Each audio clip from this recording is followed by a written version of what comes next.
Hello my dear students, welcome back to my class. In the series of learning programming in C, in the previous video we have seen how to pass the array elements to a function using call by value and call by reference. In today's video, we will see how to pass the entire array to a function. So those who are new to my channel, please subscribe to my channel and click on the bell icon so that you can get the notification of all the new videos. Watch the video till the end. Do not skip the video. And if you like the video, please click on the like button and share the video to all your friends. So when we pass the entire array to a function, it means to say the base address of the array has to be set. So what is the base address? Address of the first element. We all know array elements are stored in consecutive memory locations. So for example, if I have an array of size 5, so how the memory will be allocated? Memory will be allocated continuously. So for example, so here the address is 101, 3, 5, 7, 109 and up to 110. So it's like 101, 102, 103, 4 like that. The memory will be continuous and the elements are stored in consecutive memory locations. So if I just get the base address, that is 101. If I get this base address, it is sufficient for me to navigate or traverse to the remaining elements. So for example, I have initialized the values like 1, 2, 3, 4 and 5. So the elements are stored like this. If I want to access the third value, I can start with this base address 101 and I can step into the next element because the memory is continuous. See, the memory allocation will be done continuously so that if the base address is sent to a function, that is sufficient. And how do I access that base address? Through pointers. I can simply navigate to the next elements through pointers. So how to do that? Let us see with an example program. So here is the complete program to understand this, how to pass the complete array to a function. So here we have the function by name display and look at this argument. We have two arguments. One is pointer variable and the other one is normal variable. So why we are using pointer variable? Because I need to pass the address, base address. Base address means address of the first element. So this is what the base address. So I need to pass the address, that to the address of the first element. So that address I am passing, so I need to have a pointer variable to receive that address. And a normal variable, I am using one more argument to this function to mention how many values I am passing. How many array elements, number of array elements that I am passing. So here, after the declaration, we start with the main function. In the main function, I have declared an array and initialized this with these values. So as soon as the compiler encounters this array declaration initialization, it is going to allocate the memory. This is what the memory allocation I have written. So A of 0, 1, 2, 3, 4, 101 to 110 the memory allocation will be done and the values will be initialized like this. Now I need to pass this complete array to a function. Right. So how to pass that? Let us see now. So I call the function display and the first argument I say send the address of A of 0. What is the address of A of 0? It is 101. My first argument is 101 and my second argument I am passing the actual value, that is number of elements of the array. If you are scanning the values during runtime, you can just have a variable to scan the number of elements and you can pass that variable here. Okay. Well, I have given the actual value, number of elements. I say 5 because I have initialized 5 values. So I have straight away given that value 5. Okay. So when the function call encounters, the control will be to declaration to check whether everything gets matched and the control will be to definition. This part I need to come. So here I have this is what the actual argument. Actual argument, I am sending the base address and the number of elements. Formal argument. So in the formal argument, see, well, in the header itself I have mentioned the variable names. So they act as formal arguments. In the function definition header also I have to use the same variable names. You can simply have the data type like this. That is also fine. or if you have the variable names mentioned in the declaration itself, that is also fine, no issues.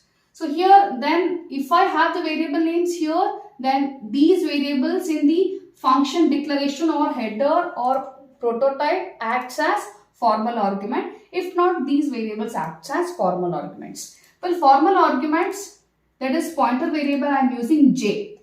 J is receiving that address 101. It's a pointer variable. Now this pointer variable is having the address, base address 101. Means say it is pointing to this location 101.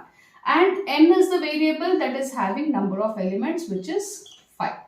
Okay. So we have the local variable I for the for loop, I equal to 0, I less than n, condition true. So when the condition is true, I equal to 0, initialization, I less than n, condition true, get inside, print the element.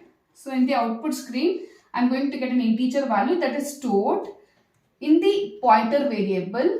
That is, the pointer variable is pointing to location 101, asterisk represents value at the location. So what is the location? 101. Value at that location 101 is 24.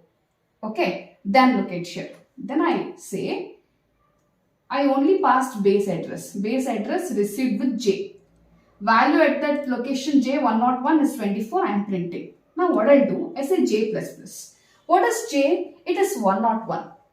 When I say j plus plus, here we have something called as pointer arithmetic.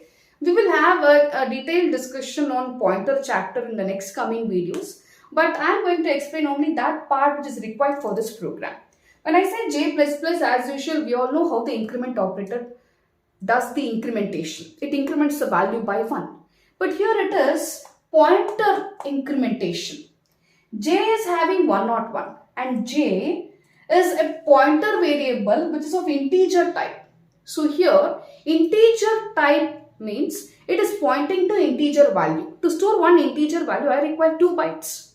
So when I say j plus plus, the compiler will get to know that it has to do pointer incrementation with respect to the data type of that pointer variable. So j is of integer type means it has to take 2 bytes incrementation. So it is 101, 101, j is having 101, 101 plus 2.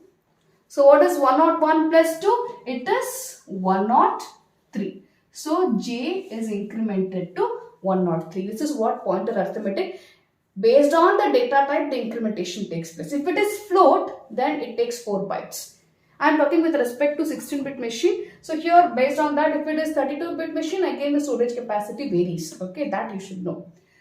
When I say int pointer, so 2 bytes incrementation. So j is having 101. So 101 plus 2 bytes because it is integer type pointer variable. So 2 bytes incrementation. So it becomes 101 plus 2, it becomes 103.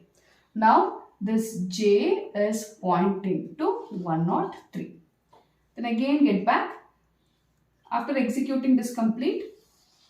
So here I have the loop progress. So I gets increased, I becomes 1. So it goes on like this. I equal to 0, I 1. So I is 1 now.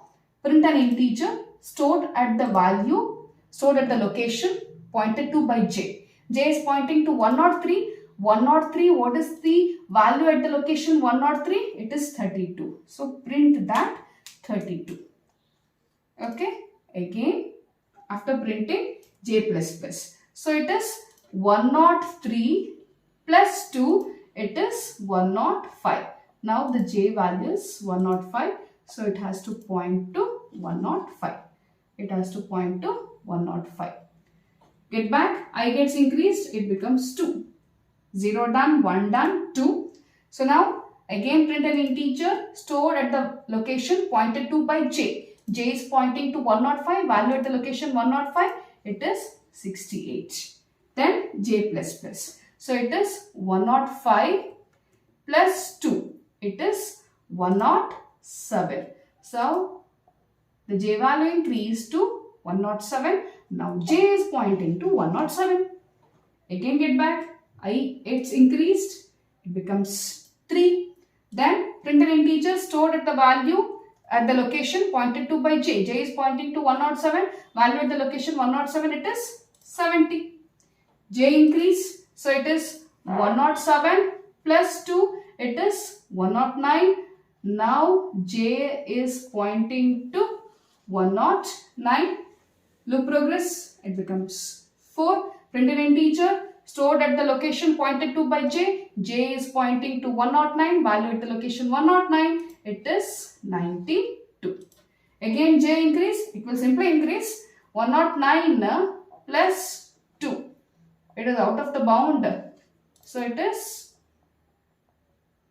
10, 11. Okay. Somewhere else it is pointing to out of the bound location. Loop back. It becomes 5. Is 5 less than 5? Condition not satisfied. Come out of the loop. And this subfunction ends here. Control to the place where the function was called. Main function ends. This is how we print the values by passing only the base address, and we do the pointer arithmetic operation. This is how we pass the entire array to a function. So let us see the execution of this program.